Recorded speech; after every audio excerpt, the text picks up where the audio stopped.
we were in chapter 4 determinants. First of all, we discussed what is determinants, then how we evaluate the determinant 2 cross 3 and 3 cross 3. Then we discussed about exercise 4.1. Then properties of determinants we discussed. Based on that we solved sums of exercise 4.2. Then in the last lecture we discussed equation of line and area of triangle and sums of exercise 4.3. Based on that, example 1 to 18 you can solve. I hope you have completed this all work. Today we will start the new concept, that is minors and cofactors of determinant. Now we will discuss the concept of minor and cofactor. Now let us take a determinant, that is A. It is a 2 cross 2 determinant, which means it is having 2 rows and 2 columns. We have to find the minors and cofactors. Now first of all, let us recall what is elements. Now this 2, -4, 0 and 3, these are its elements. Now if we have to write these elements in standard form, then we write that this 2 is written A11, then this -4 A12, likewise A21 and A22. Now these are elements. Now every element has minor and cofactor. Every element has got its own minor and cofactor. Now if we have to find the minor of this 2, how we will find? Here definition is given, we will discuss that. Before that, let us learn how to get the minor. Now if we have to find the minor of this 2, then जहां पे 2 है वो रो और column को hide कर दीजिए. तो 2 यहाँ पे है तो वो रो और वो कॉलम को हाइड करिए तो क्या मिलेगा? ये 3. तो मतलब कि 2 का माइनर है 3. तो 2 क्या है? A11, तो उसका माइनर डिनोट करेंगे M11, तो वो होगा 3. अभी नेक्स्ट -4 का माइनर फाइंड करना है. अभी -4 क्या है? A12, तो उसके माइनर को हम डिनोट करेंगे M12, तो उसका आंसर यहाँ पे लिखेंगे M12 में.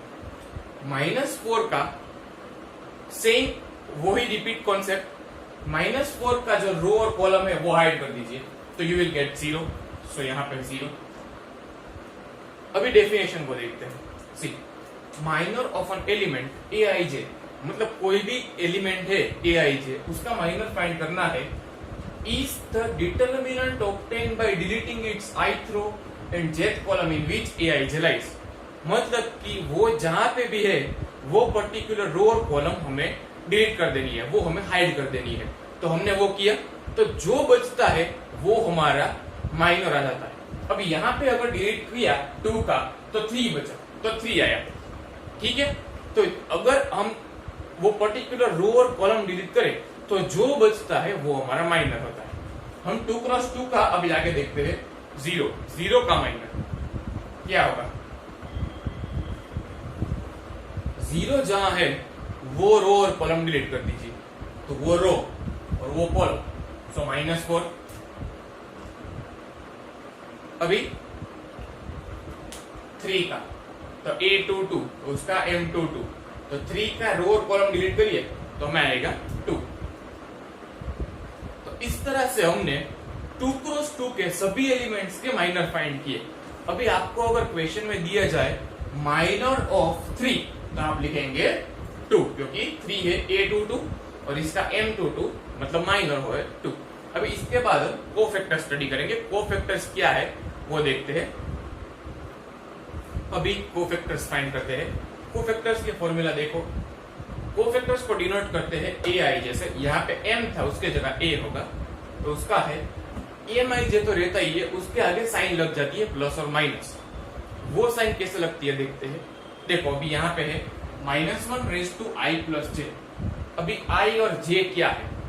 I और j वो रो और कॉलम है जो एलिमेंट का हम फाइंड कर रहे हैं. मतलब कि यहाँ पे अगर 2 का फाइंड कर रहे हैं, if we are finding the cofactor of 2, this one, तो यहाँ पे A11, तो उसका कोफैक्टर A11, तो उसमें I आएगा 1 और J1, तो इसके लिए माइनस वन आई प्लस जे मतलब वन प्लस वन और ये एम आई जे मतलब M one so 3 minus one raise to one plus one that is 2 minus one raise to 2 is 1 so 3 into 1 3 so here 3 similarly a12 के लिए minus one अभी i plus जे में क्या रखेंगे i1 j2 1 plus 2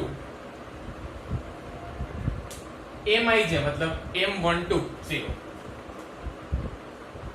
minus one raise to 3 minus one ये होगा multiply by 0 तो 0 यहाँ पे a21 अभी a21 के लिए minus one raise to i plus J तो i plus J 2 plus 1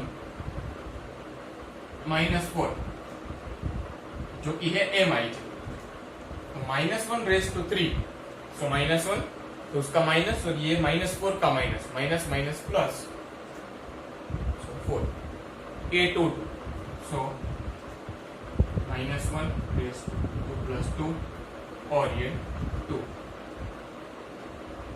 minus one raise to 4 plus 1 into 2 so that is 2 this way we will find this way we will find perfect अभी देखो in short minor find करने के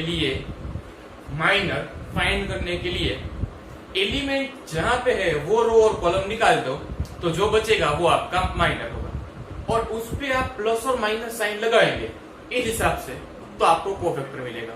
अभी हमने minor और cofactor निकाले 2 cross 2 के इस तरह से ही हम निकालेंगे 3 क्रॉस 3। अभी हम कर रहे हैं एक्सरसाइज 4.1 क्वेश्चन 1 सब क्वेश्चन 1 हमने किया। अभी 2 सेम टाइप का है सेम कॉन्सेप्ट पर बेस्ड है। यहाँ पे ये एलिमेंट्स है उसके जगह वहां पे कुछ और एलिमेंट्स दिए होंगे तो that you can solve. So this question 1 उसमें 1 हमने किया और 2 you can solve. Now question 2 exercise 4.4 का वो है 3 क्रॉस 3 पे वो हम यहाँ पे डिस्कस करेंगे अभी। Now why we are studying this minors and cofactors that is because आगे जाके we will learn inverse of a matrix where we will need this concept of minors and cofactors. That's why we are studying this. Inverse of a matrix में ये use होगा। अभी 2 cross 2 का हमने miners और cofactors निकाला। अभी 3 cross 3 का हम माइनर्स और कोफैक्टर निकालते हैं। देखो अभी 3 क्रॉस 3 का एक डिटर्मिनेंट दिया गया है हियर इसका स्टैंडर्ड फॉर्म दिया गया है। अभी ये 1 है इसका स्टैंडर्ड फॉर्म आता है A11 तो 1 एलिमेंट का स्टैंडर्ड फॉर्म A11 उसका हमें माइनर निकालना है तो वो हम डिनोट करेंगे M11। तो recall the definition of minor जहां पे भी एलिमेंट आता है वो रो और कॉलम डिलीट कर देनी है। तो यहाँ 1 आया तो 1 वाली रो और ये कॉलम डिलीट कर देनी है तो we will get this 5 1 minus 1 1 अभी इसका इवेल्युएट करना है। सो 2 क्रॉस 2 को जैसे इवेल्युएट करते हैं वैसे ही AD माइनस BC सो AD सो 10 BC so minus 1 so minus 1 सो 11 फिर सेकंड 0 उसका माइनर निकालना है तो 0 वाली रो और कॉलम को हाइड कर दीजिए तो you will get 3 minus 1 0 2 AD 6 minus BC 0 सो 6। उसके बाद अभी 4 का निकालना है 1 3 है A13 स्टैंडर्ड फॉर्म उसका माइनर M13 4 को रो और कॉलम हाइड कर दीजिए तो you will get 3 5 0 1 AD 3 1 3 minus BC 0 3 minus 0 3, m21 मतलब a21 मतलब 3 का माइनर, सो 3 को हाइड कीजिए तो यू विल गेट 0 4 1 2। यहाँ पे 3 को हाइड कीजिए तो you will get 0 4 1 2 AD 0 minus BC 4 minus 4, फिर इसका 5 का A22 M22, सो 5 को हाइड कीजिए रो और column, so you will get 1 4 0 2 AD, so 2 minus 0, so 2 2 3 M23 मतलब A23 मतलब कि -1 का माइनर जो कि है 1 0 0 1 1 माइनस 0 1 AD माइनस BC से, फिर M31 का 0 का 0 4 5 माइनस 1 0 माइनस 20 माइनस 20। अभी A32 का, सो यहाँ 1 का 1 4 3 minus 1 AD minus 1 minus BC 12 minus 13 M33, सो 2 का हाइड करके जो मिल रहा है वो लिखते हैं AD माइनस BC। तो यहाँ पे सभी एलिमेंट के हमने माइनस फाइंड कर दिए, अभी हम कोफैक्टर्स फाइंड करेंगे। अभी कोफैक्टर के लिए कोफैक्टर की formula -1 raise to i plus J M I J, सब में -1 तो लगेगा ही, उसका पावर i प्लस जे वो कहां से मिलेगा, क्योंकि जो एलिमेंट है उसके हिसाब से वो पावर मिलेगा। So let us discuss that.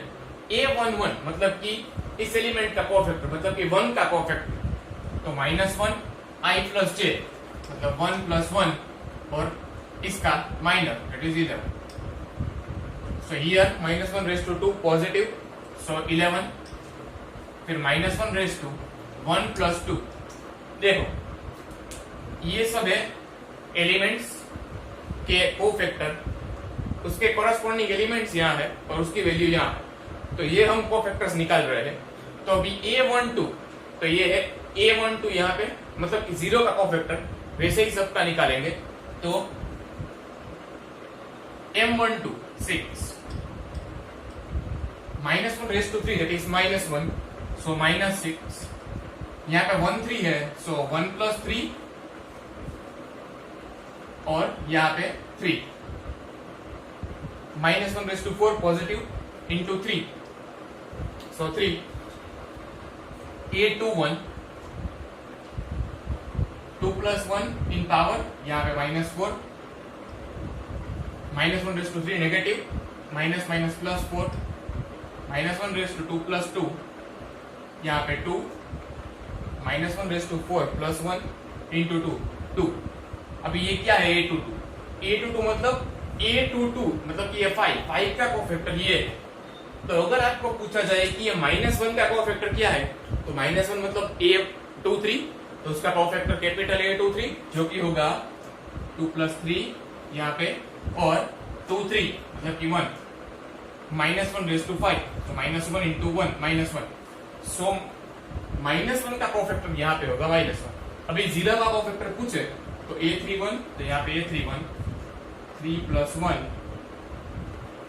-20, -1 raise to 4 that is plus 1 into -20, so -20, so 0 का कोफैक्टर है -20। ऐसे ही सबका 3 प्लस 2, फिर यहाँ पे उसका माइनर जो कि है -30, -1 raise to 5 minus minus plus 30, यहाँ पे A33 3 प्लस 3 और उसका minor 5, -1 raise to 6 that is positive into 5, so 5। तो यहाँ पे हमने सबके कोफैक्टर्स निकाले। This way we will find cofactors. So minor को क्या है कि माइनर में जो एलिमेंट है उसका रो और कॉलम डिलीट करके जो आंसर है उसको इवेल्युएट करके लिखना है और कोफैक्टर में इस तरह से साइन पुट करनी है। तो that's how we get the minors and cofactors. ये जो पूरा क्वेश्चन है उसमें कहा गया है कि 3 क्रॉस डिटर्मिनेंट जो कि है उसके सब एलिमेंट्स का माइनर और कोफैक्टर निकालना है। तो ये क्वेश्चन हमने सोल्व किया। ये क्वेश्चन है एक्सरसाइज 4.2 क्वेश्चन 2 का सब question 2, so that we have solved. अभी क्वेश्चन 1 सेम टाइप का है, यहाँ पे एलिमेंट्स की वैल्यू चेंज की गई है, तो that you can solve, that is in homework. After solving question 1 and 2 of exercise 4, have your textbook and see question number 3 and 4. Now, in question 3 and 4, first of all, question 3, it is given using cofactors of element of second row. Evaluate, इसका मतलब कि हमें evaluation second row से करना है, सिर्फ इतना ही कह रहे हैं। Evaluation we can do by 6 ways, that is we can expand by either row 1, row 2, row 3, similarly column 1, column 2, column 2। तो वो बोल रहे कि हमें एक्सपांशन सेकंड रो से करना है, so that is it. Question 4, वहां पे थर्ड कॉलम से करना है इवेल्युएशन। इवेल्युएशन 6 ways से होता है, वो हमने फर्स्ट लेक्चर में इस चैप्टर पे देखा था। तो that you can do by any row और column, so that's we will solve question 3 and 4। अभी हम एक प्रॉपर्टी स्टडी करेंगे। Let us see that here we are given with determinant A, उसका स्टैंडर्ड फॉर्म लिखा है। तो इसे हमें इवेल्युएट करना है, तो कैसे करेंगे? तो लेक्चर 1 में जो हमने स्टेप्स देखे थे इस चैप्टर के, वो सिंपल स्टेप्स है। सिलेक्ट रो और कॉलम, तो सिलेक्टिंग रो और कॉलम यहाँ पे A11, A12 और A13।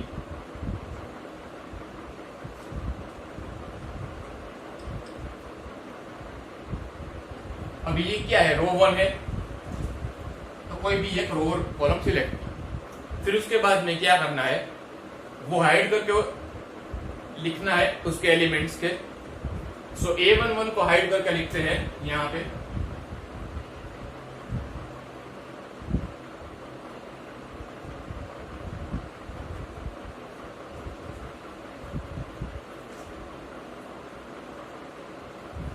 फिर यहाँ पे A12 को हाइड करके लिखते हैं।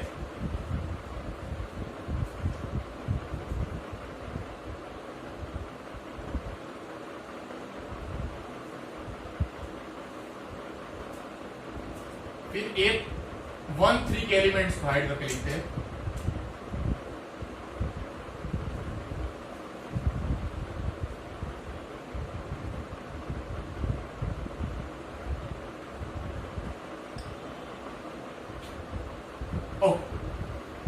अभी this you have studied that if we have to evaluate the determinants, then we will first of all take any row or column, बाद में उसके एलिमेंट्स को लिखेंगे, फिर वो सब एलिमेंट्स हाइड करके जो आता है वो उसके साइड में लिखेंगे।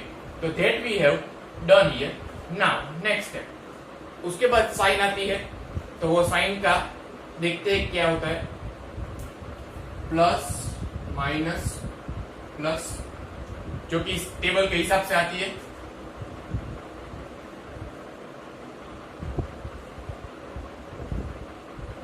अभी ये टेबल एक्चुअली है क्या, ये प्लस क्या है, तो ये प्लस है -1 रेज टू 1 + 1,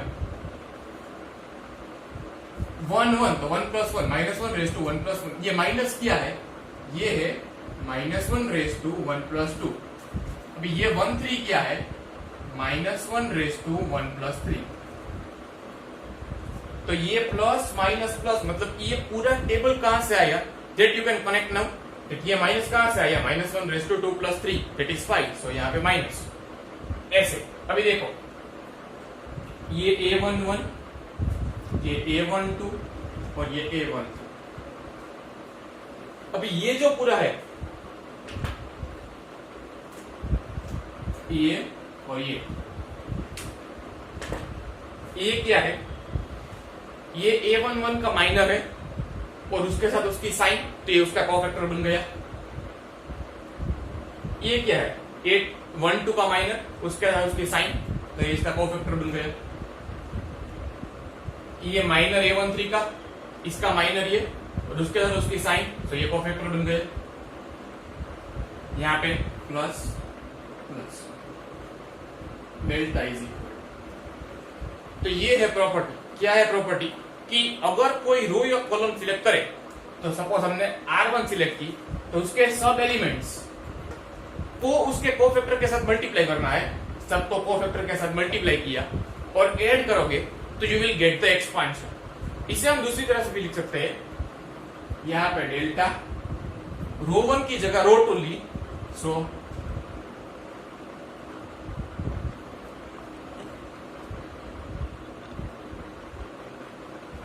ये रो 2 के एलिमेंट्स उसको कोफैक्टर से मल्टीप्लाई करो,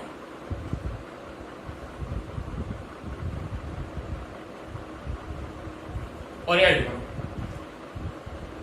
डेल्टा मिल गया। ऐसे हम 6 वेज से लिख सकते हैं। Let us write A31, A32, A33, third row उसके कोफैक्टर।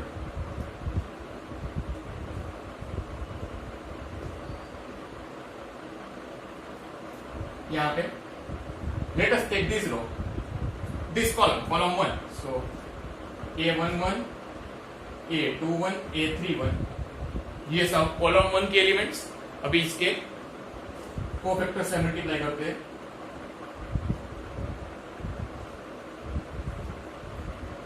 सो ये आ गया हमारा डेल्टा।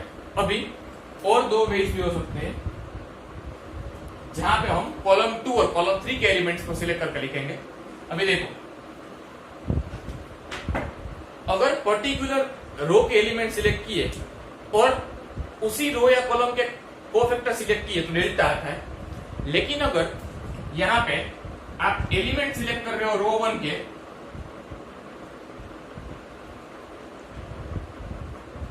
मतलब कि A11, A12, A13 ये, और आप कोफैक्टर सिलेक्ट कर रहे हो रो 2 के, सो A21, A22, A23, तो दिस विल बी 0।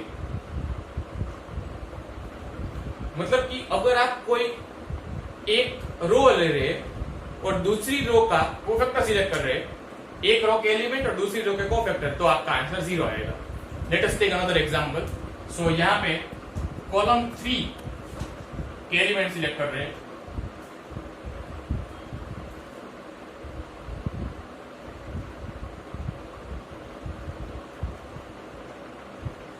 ये।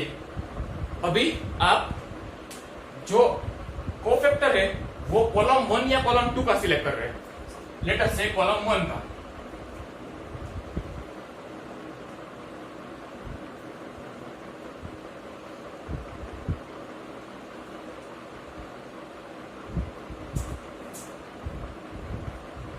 आपने एलिमेंट्स लिए कॉलम 3 के और कोफैक्टर लिए कॉलम 1 के, तो अभी प्लस करके जो आंसर आएगा आपका वो आएगा 0। तो मतलब कि आप सेम रो के एलिमेंट्स और कोफैक्टर ले रहे हैं तो आंसर डेल्टा आएगा, और डिफरेंट रो या डिफरेंट कॉलम्स के आप कोफैक्टर ले रहे हैं और एलिमेंट्स ले रहे हैं तो आंसर आएगा 0। अभी इसके बेस पे एक क्वेश्चन है, that is question number 5, where you are asked that, ये दिया गया है, what is the value of delta? So delta you can see option D, that is वहां पे देखो रो और कॉलम, मतलब कि रो मतलब कि एलिमेंट और कोफैक्टर दोनों सेम रो या कॉलम के हैं, तो वो होगा option D. So that will be the answer, तो उसमें आएगा आंसर डी। सो इस 6 में से कोई भी आएगा वो होगा डी, जो कि आपका आंसर होगा। In this lecture, we have studied concept of minor and cofactor, and we have solved sums of exercise 4.4. You can now complete exercise 4.4 and also can solve examples 19 to 22. Now, in the next lecture, we will start with adjoint of a matrix.